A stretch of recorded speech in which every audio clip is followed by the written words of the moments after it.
En bref ici. Aujourd'hui, je vais vous expliquer un film policier intitulé « Attrape-moi si tu peux ». Spoilers à venir. Soyez attentifs et faites attention. Un jeune homme nommé Frank Abagnale Jr. mène une vie prospère et stable à New Rochelle, dans le New Jersey, avec ses parents Frank Sr. et sa mère française, Paula. Un soir, le Rotary Club de New Rochelle offre à Frank Sr. un témoignage de réussite. Frank Jr. regarde son père avec fierté et admiration depuis le siège avant. De retour à la maison, Frank Sr. raconte comment il a rencontré sa femme Paula alors que Frank Jr. et sa mère dansaient. Sa mère finit par renverser du vin sur le tapis, alors Frank Jr. va chercher une serviette dans la cuisine. Lorsqu'il revient dans le salon, il regarde ses parents danser avec amour sur la chanson « Impossible You » d'Ella Fitzgerald. Tôt le lendemain matin, Frank Sr. réveille brusquement son fils et lui dit de ne pas aller à l'école et de l'accompagner à une réunion importante. Les deux hommes se rendent chez un tailleur pour emprunter un costume noir, mais la femme les rejette en disant qu'il n'ouvre pas avant une demi-heure et qu'il ne prête pas de costume. En réponse, Frank Sr. sort un collier en or de sa poche et demande à la femme si c'est le sien. Quelques instants plus tard, Frank et son fils se rendent à la banque Chase & Manhattan, Frank Jr. portant le costume noir. Frank lui dit d'attendre dans la voiture et lui demande pourquoi les Yankees gagnent toujours. Il lui répond que les gens ne peuvent pas détacher leurs yeux des rayures, apprenant ainsi à Frank Jr. à apprécier la sournoiserie et la fausse piste.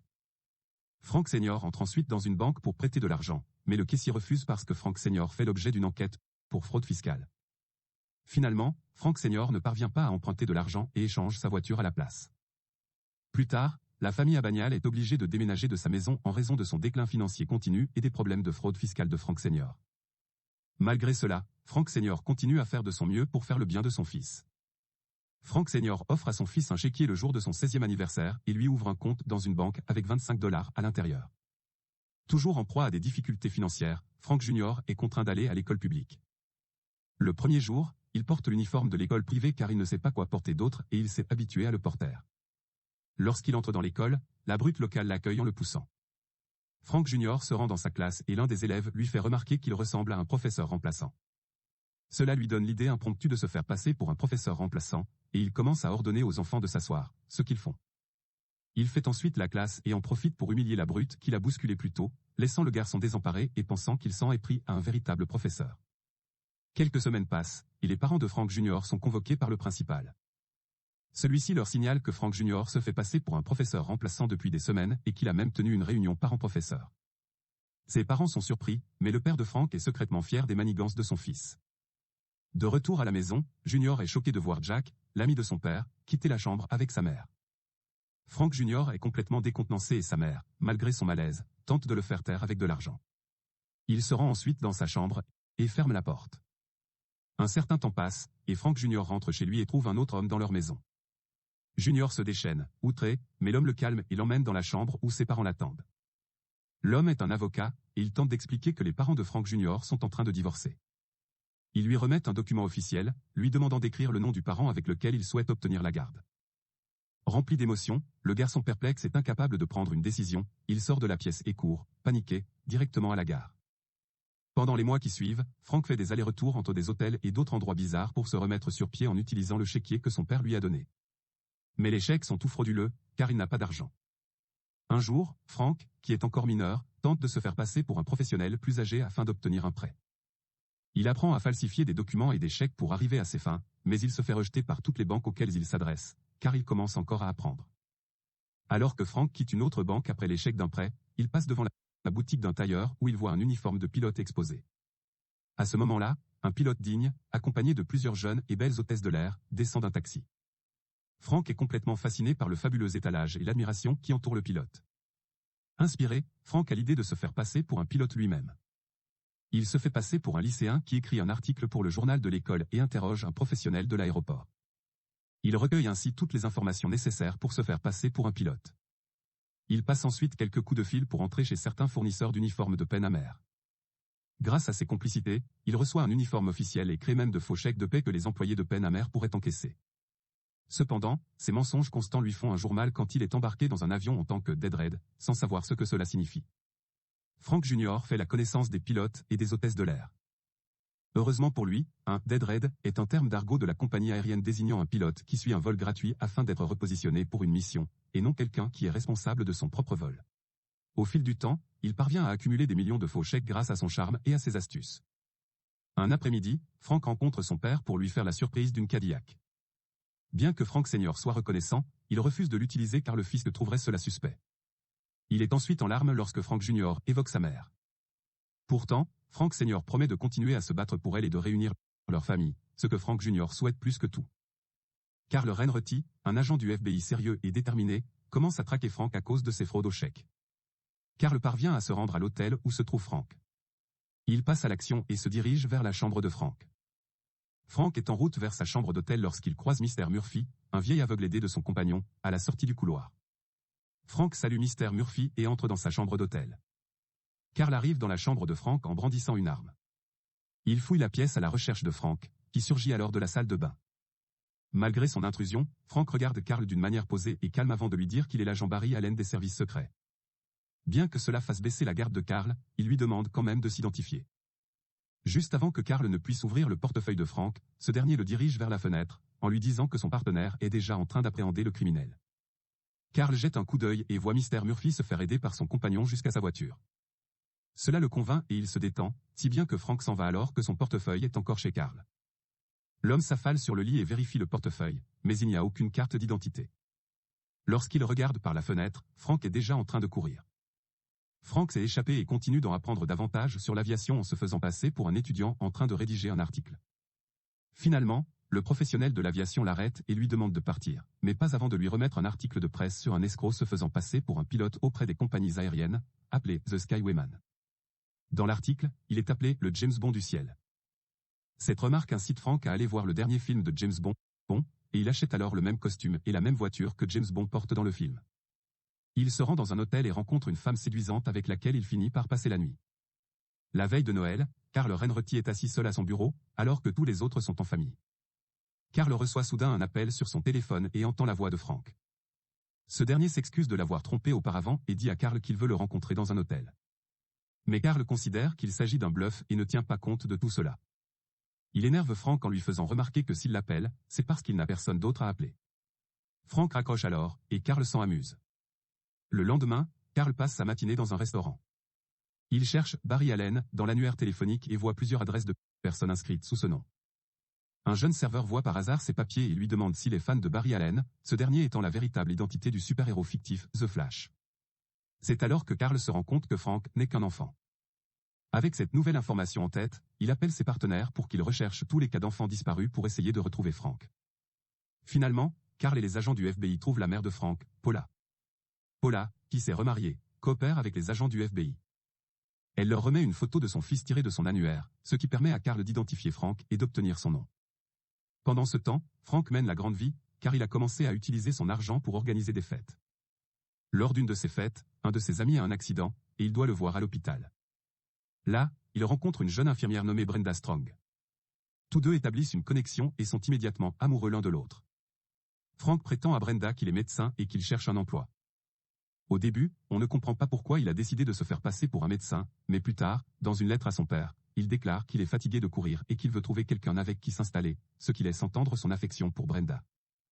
Frank réussit à se faire passer pour un médecin nommé Frank Connor, avec un poste de superviseur. À l'hôpital, l'affection de Frank et Brenda se transforme en une romance lorsqu'ils s'embrassent un jour dans le bureau de Frank. Cependant, le baiser est interrompu lorsque Frank est appelé aux urgences. Le personnel lui demande conseil sur ce qu'il faut faire avec un jeune garçon qui a eu un accident de vélo. Malgré son manque de connaissances formelles, il se sort de la situation et s'en sort. Pendant ce temps, Carl Renreti rend visite à Frank Senior, et lors de leur rencontre, Carl observe immédiatement d'où Frank Jr. a hérité de sa personnalité sournoise. Frank Senior est évasif dans ses réponses lorsqu'on l'interroge sur Junior, mais avant que Carl ne parte, Frank Senior lui dit qu'il n'abandonnera jamais son fils. C'est alors que Carl aperçoit les lettres de Frank Jr. étalées sur la table, et il prend note de l'adresse. Après un certain temps, Frank exprime ses véritables sentiments pour Brenda et lui demande même de l'épouser. Ils conviennent tous deux de rencontrer les parents de Brenda pour le déjeuner. Pendant qu'ils sont là, Frank mentionne qu'il est également avocat comme le père de Brenda. C'est une nouvelle pour Brenda, et elle dit avec enthousiasme à son père de laisser Frank travailler pour lui dans son cabinet d'avocat. Plus tard, le père de Brenda demande à Frank qui il est vraiment. À cela, Frank répond, « Je ne suis pas un médecin, je ne suis pas un avocat. Je ne suis pas un pilote de ligne. Je ne suis rien du tout. Je suis juste un enfant qui est amoureux de votre fille. » Heureusement pour lui, le père de Brenda prend cela pour une métaphore et donne sa bénédiction à Frank. Frank finit par réussir l'examen du conseil d'administration de Louisiane et commence à travailler avec le père de Brenda. Là, il essaie d'apprendre ce qu'il peut sur le droit, mais se fait engueuler par un juge lorsqu'il manipule mal certaines procédures. À la résidence des Strong, Frank commence à se sentir déprimé lorsqu'il voit Brenda et sa famille passer un moment heureux ensemble, car il se souvient de sa propre famille, qui est maintenant brisée. Frank rencontre son père dans un bar et lui annonce avec enthousiasme qu'ils vont retrouver leur famille. Frank Senior, qui travaille maintenant à la poste, apprend à son fils que sa mère Paula s'est déjà remariée, ce qui bouleverse Frank Jr. Il dit à son père qu'il veut arrêter de courir, mais son père l'encourage à continuer. Sur ce, Frank Jr. s'en va. C'est la veille de Noël, et une fois de plus, Frank appelle Carl. Il lui dit qu'il veut une trêve et qu'il va bientôt se marier. Carl lui répond alors qu'il n'a pas le choix et qu'il doit l'attraper car c'est son travail. Frank lui répond qu'il a juste pensé qu'il devait demander, puis lui souhaite un joyeux Noël avant de raccrocher. Carl a sa nouvelle piste lorsqu'il se rend compte que Frank ne changera pas de nom de famille cette fois-ci puisqu'il va se marier. Il ne faut pas longtemps à Carl pour se retrouver dans la fête de mariage de Frank et Brenda. Lorsque Frank voit Carl arriver, il se retire dans sa chambre, et Brenda le suit. Il finit par tout lui dire et lui donne ensuite l'instruction de le retrouver 2 jours plus tard à l'aéroport. Le couple se fait des adieux déchirants, juste après leur union. Carl entre dans la pièce, mais Frank est déjà parti. 2 jours plus tard, Frank attend Brenda à l'aéroport. Il l'aperçoit dans un haut rose portant ses bagages. Il est ravi de la voir mais est rapidement déçu lorsqu'il remarque que Brenda semble écouter les instructions d'une oreillette cachée. Frank examine les environs et anticipe le FBI, ce qui le pousse à partir. Frank élabore alors un plan pour se rendre à nouveau à l'aéroport. Il se fait à nouveau passer pour un pilote et met au point un faux programme de stage qu'il propose à 8 jeunes femmes d'une école voisine. Carl, qui dispose d'une centaine d'hommes pour assurer la sécurité de la compagnie aérienne, se méfie de Frank, mais celui-ci ne fait que passer la porte dans sa tenue de pilote avec son entourage de belles hôtesses de l'air pour détourner l'attention des agents de sécurité exclusivement masculins. Frank leur échappe une fois de plus et s'envole directement hors du pays. 7 mois plus tard, le FBI se lasse d'attraper Frank, à la seule exception de Carl, qui a toujours l'intention de le capturer. Carl finit par se rendre compte que les chèques récupérés sur Frank étaient tout de vrais chèques. Cela l'amène à demander à des experts quel genre de machine pourrait produire ce genre de chèques. Les experts mentionnent que ces machines existent également dans d'autres pays. Carl se souvient alors de sa conversation avec Paula, et il se dit que Frank pourrait se trouver dans le village de sa mère, en France. Carl finit par retrouver Frank au Mont Richard. C'est la veille de Noël, et une foule de gens se rassemble à la chapelle voisine. Il entre dans l'usine de chèques et trouve Frank en train de produire des chèques par centaines. Un Frank effrayé et épuisé accueille Carl comme un vieil ami. À ce stade, Carl est inquiet et presque protecteur, il essaie donc de convaincre Frank d'abandonner. Il lui dit qu'avec la colère et l'embarras de la police française, ils ont maintenant l'intention de le tuer. Frank laisse finalement Carl l'emmener, mais lorsqu'ils sortent, il est emmené par la police française à la prison locale. Là, il manque de mourir 2 ans plus tard en raison des mauvaises conditions de détention. Finalement, Carl trouve le moyen de ramener Frank chez lui, aux États-Unis. Alors qu'ils sont dans l'avion, Carl annonce à Frank que son père est mort. Accablé par le chagrin, Frank s'échappe de l'avion par la cabine de toilette. Il se rend en toute hâte là où vivent sa mère et son nouveau mari. Malgré tous ses efforts, Frank ne fait que perdre son dernier espoir. Il voit que sa mère est passée à autre chose et qu'elle a maintenant une petite fille. Privé de son père et de toute chance de retrouver sa famille, Frank perd la volonté de continuer. Finalement, il se rend à Carl, arrivé avec le FBI. Il est alors condamné à 12 ans dans une prison de haute sécurité. Pendant sa peine, Carl rend visite à Frank de temps en temps. Lors d'une de ses visites, il montre à Frank un chèque frauduleux sur lequel il travaille. Frank identifie instantanément que le caissier est impliqué dans la fraude. Impressionné, Carl convainc le FBI de laisser Frank purger le reste de sa peine en travaillant pour le FBI dans l'unité des fraudes bancaires. Frank accepte et commence à travailler avec Carl, à la grande hésitation des autres membres du FBI. Un jour, alors que Frank se promène dans la rue, il trouve une boutique de tailleur où est exposé un uniforme de pilote, ce qui lui rappelle ses anciens exploits. À l'approche du week-end, la tristesse s'empare de Frank qui se retrouve sans amis ni famille pour le soutenir. Il retombe alors dans ses vieilles habitudes, et ce week-end-là, il enfile un uniforme de pilote pour essayer de monter dans un avion. Avant qu'il ne puisse le faire, Carl l'intercepte et lui dit que plus personne ne lui court après. S'il a l'intention de partir, Carl ne l'arrêtera pas car il sait qu'il reviendra. Le lundi arrive, et Carl attend nerveusement que Frank lui dise quelle décision il a prise. À son grand soulagement, Frank revient bientôt et aide Carl à résoudre l'affaire. Enfin, Frank a trouvé un endroit auquel il appartient. Basé sur une histoire vraie, Frank Abagnale Jr. est depuis lors marié depuis 26 ans et réside dans le Midwest avec ses 3 fils.